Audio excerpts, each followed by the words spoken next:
Hey everyone, this is Kenji, and we're gonna make a apricot clafoutis. So this is a classic French dessert. It's sort of somewhere between a pancake and a cake. It's the recipe that I go to when I want to convince people that I know how to bake when I really don't, or when I know how to make dessert when I really don't, because it is so foolproof and so easy. So we're gonna start with a couple tablespoons of butter.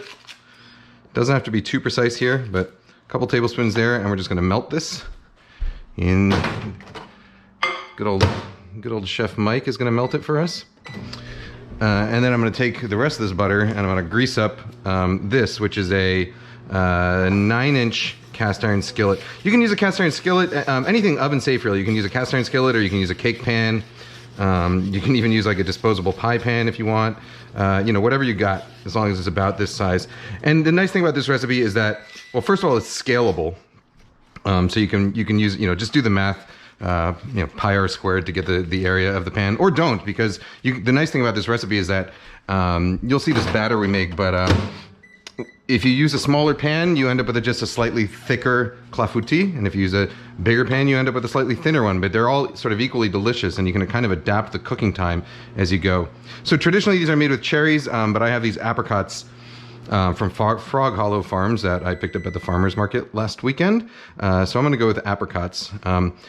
I just quartered them, and what we want to do is we want to get enough to fill, once you grease this pan, you want to get enough to just fill the bottom in a single layer. And you want to cut, you know, whatever fruit you use. So traditionally this would be made with cherries, so you can do it with cherries for sure. Any kind of stone fruit I think works great in here. So apricot, cherry, plums, peaches. You just want to kind of cut the flesh into bite-sized pieces, and then you line the bottom of a pan with it. We'll eat the rest of those ourselves later. And that's it for that. Oops, this can go in for another, just till it's melted. It's another 5 seconds. All right, now for the rest. You know, you hear a lot that you know, cooking is an art and baking is a science. You know, baking does not actually have to be that precise. I mean, you know, if you're in a restaurant and you want to sort of make the same thing every time and really care about consistency, then you would measure very precisely. But there are very few baking recipes that are actually going to fail if you're a little bit off. So we're going to do half a cup of flour. This is just all-purpose flour, so that's about 75 grams. You can use a cup measure if you want. You can use a scale. I find a scale to be easier because I don't have to mess up a whole bunch of cups, and then I can just kind of add as I go. Then we're going to do 3 tablespoons of sugar. Oh, this recipe adapted from, I'll put a link up to it. But adapted from my friend, or I'll put it in the description below, my friend and colleague Daniel Gritzer, his recipe for a cherry clafouti that's on Serious Eats. So 40 grams of sugar, that's about 3 tablespoons, more or less. All right, a pinch of salt. I'm just using kosher salt. You can use whatever salt you want. Now I'm going to grab a couple of eggs.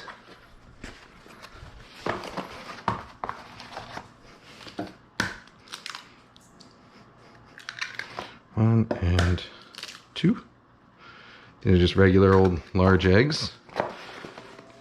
Now what? A little splash of vanilla. I'll do,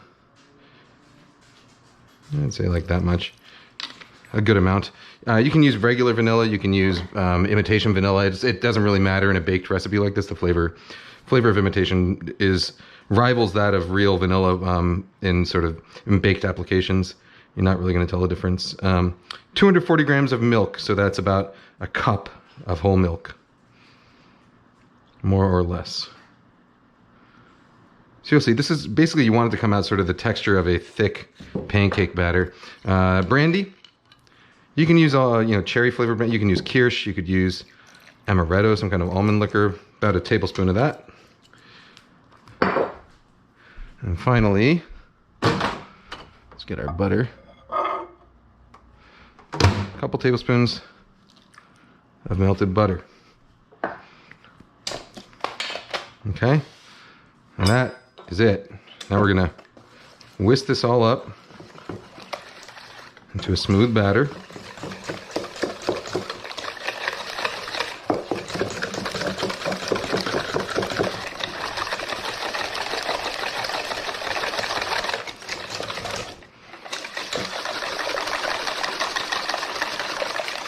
I hear my daughter. Hold on 1 second. I think my daughter needs to use the bathroom. Give me a second.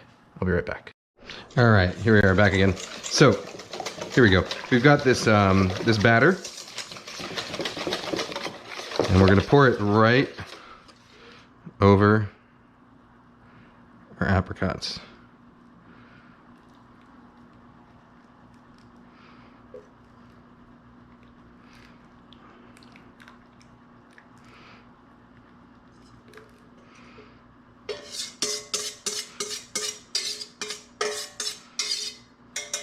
Just make sure that they're mildly submerged. Okay.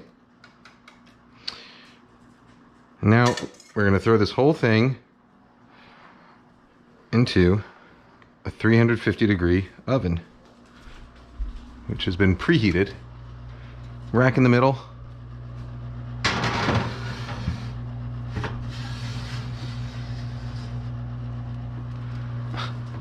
All right, and now we're gonna let that bake for about 45 minutes or so. In the meantime, I'll clean up and I will see you again in 45 minutes. Actually, more like 50 minutes it's been. So what you're looking for is, these golden brown crusts. So this one is already starting to, you'll see it as it cooks, it's kind of like a Dutch baby where the center puffs up first and then it kind of starts to collapse and the edges stay puffy like this. And that's actually what you're supposed to be looking for. That is a sign that you've done it right.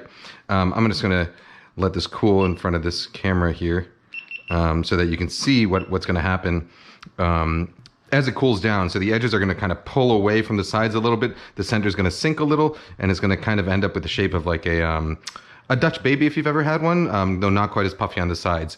But all right, so I'll be back with you in just a little bit. All right, so this is now ready. It's been probably about half an hour or so. I'm talking to the camera, Alicia. So now the way we serve this, we're gonna get some powdered sugar here.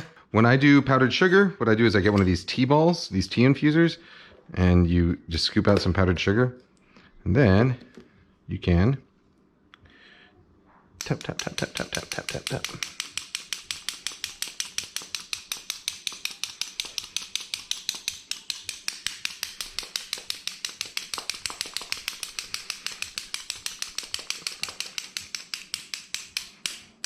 There we go, and how pretty is that?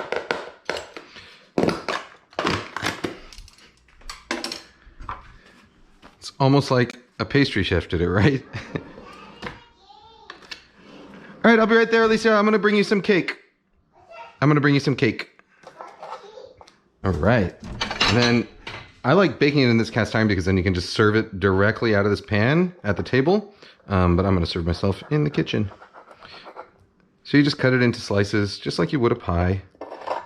If you want to go like kind of all out, you can, you can make some whipped cream, serve with this, or if you want to,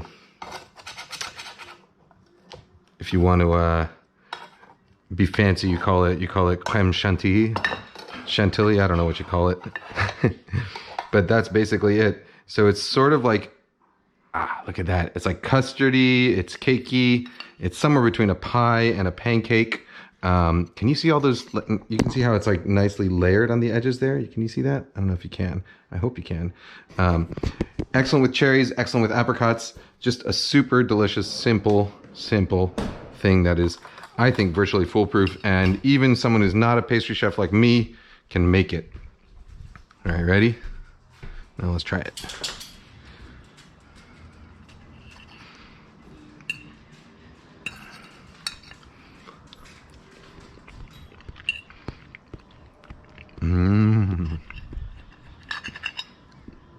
This is kind of like perfect serving temperature for me right now. Kind of not hot, not cold, but just kind of warm.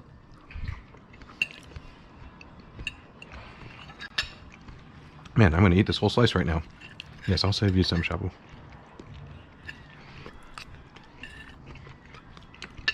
Here you go, Shabu. Sit. Good girl. And Hamon, you want some too? All right, I'm on here.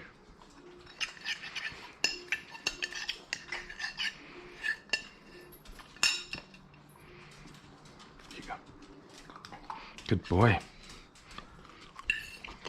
All right, everyone. I'll see you later.